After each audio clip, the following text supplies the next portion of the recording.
Fred expected every moment to catch the dull crack of the rifle from the subterranean regions as a signal that Mickey O'Rooney had neither closed his eyes to the impending peril, nor had given way to despair at the trying position in which he was placed. But the stillness remained unbroken while the lasso was steadily paid out by the dusky hands of the swarthy warrior whose motions were closely watched by the others. Lower and lower it descended as the coils lying at his knees were steadily unwound until the disturbed lad was certain the bottom of the cavern was nearly reached, and still all was silent as a tomb. "I'm sure I would hear his gun if he fired it," he said, worried and distressed by what was taking place before his eyes. "And if I did not, I could tell by the way they acted whenever he pulled the trigger. What can he be doing?" The lad thought it possible that his friend was absent in some distant part of the cave, hunting for him, and was therefore totally unaware of the flank movement that was underway. It could not be that he was still asleep. He had no fears on that score. It might be, too, that the Irishman had arrived at the conclusion that the situation had grown so desperate as to warrant him in the dernier resort he had fixed upon. If such was the case, then as Mickey himself might have said, the jig was up. 2 or 3 coils still remained upon the ground when the Apache stopped lowering the lasso, and looking in the faces of his companions, said something. "It has either reached the bottom of the cave or else Mickey has fired at it," said Fred, who became more excited than ever. He had caught no sound resembling a shot, and he concluded that it must be the former, as was really the case. In a few seconds, the Indian began drawing up the lasso again, and a short time thereafter the roll of blanket was brought to the surface. It was carefully examined by all the group. The dirt on it proved that it had rested on the bottom of the cave, but there were no marks to show that it had received any attention at the hands of anyone there. There were grunts of pleasure as this fact was gathered by the Redskins. The experiment had been satisfactory, and they were prepared to venture upon the more dangerous and decisive one, the one which they intended should bring matters to a focus. Fred was in doubt that this plan was to be until he saw the blanket unfolded and as carefully wrapped around the form of one of the Apaches, encasing him from head to foot. Great pains were taken to hide his head and feet from view, the warrior lying upon his back and suffering himself to be done up with as much thoroughness as if he were a choice sample of dry goods. Viewed from a disinterested standpoint, the wonder was how he was to breathe in such wrappings. "They have tried the blanket, and finding that it was not disturbed, they're going to send down one of their number, thinking that if Mickey does see it, he'll believe it is the same blanket and won't fire at it, because he didn't fire at the other." It looked very venturesome upon the part of the warrior thus to enter the lion's den. But while as a rule the Indians of the Southwest are treacherous and cowardly, there are occasional instances in which they show an intrepidity equal to that of the most daring white scouts. When everything was arranged to the satisfaction of all, 3 of the most stalwart Apaches braced themselves with the lasso grasped between them, while a 4th carefully piloted the body over the edge of the opening and began slowly lowering it to the bottom. The bravest man, placed in the position of the enwrapped redskin, could not have avoided some tremor when he knew that he was hanging in mid-air, in plain view of the rifleman who had separated the thong which supported the blanket in the first attempt. The Indian must have experienced strange emotions, but if he did, he gave no evidence. He remained as passive as a log, his purpose being to imitate the appearance of the first bundle. "Now if Mickey lets that go down without sending a bullet through it, he hasn't got 1/2 the sense that I think he has." Fred was hasty and impatient at the seeming success which marked everything that the Redskins undertook. He looked and listened for some evidence that the Irishman was there, but no dull subterranean report told him of the fatal rifle shot, while the 3 Apaches continued steadily lowering their comrade with as much coolness and deliberation as if not the slightest particle of danger threatened. Minute after minute passed, and the lad was in deep despair. It could not be, he was compelled to think, that Mickey O'Rooney was anywhere in the vicinity.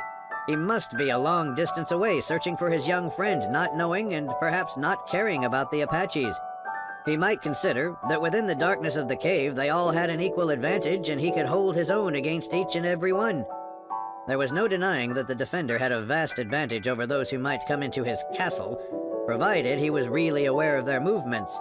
But it was this doubt that caused the boy his uneasiness. "He must be near the bottom," he concluded when this paying out process had continued some minutes longer, and he thought he saw very little of the lasso left. Such was the fact.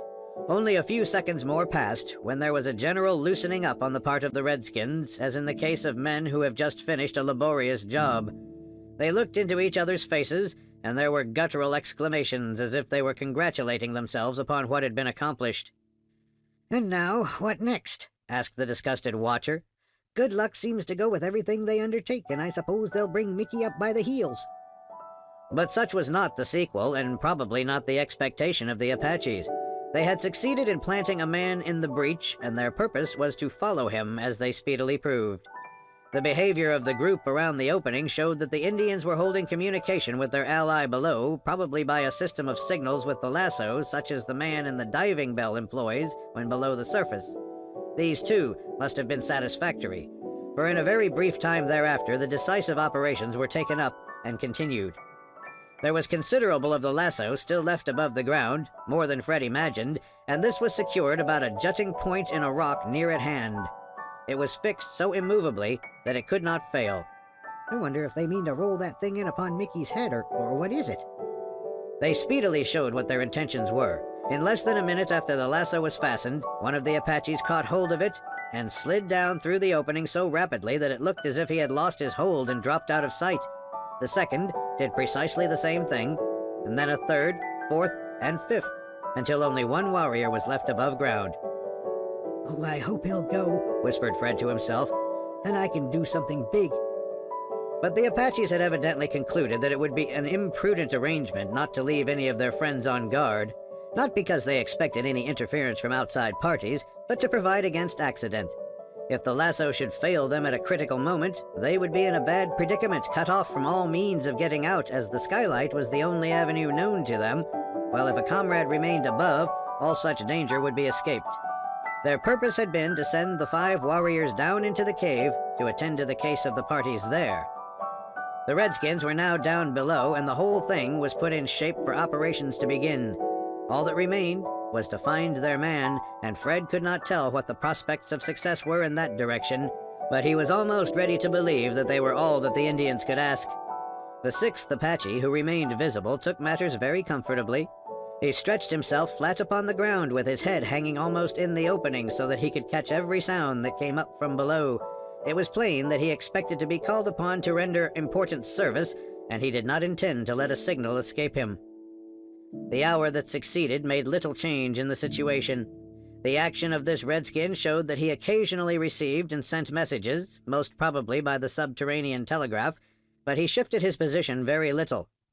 While he was thus engaged, Fred Munson was intently occupied with another scheme, and he had speedily wrought himself into a high pitch of excitement.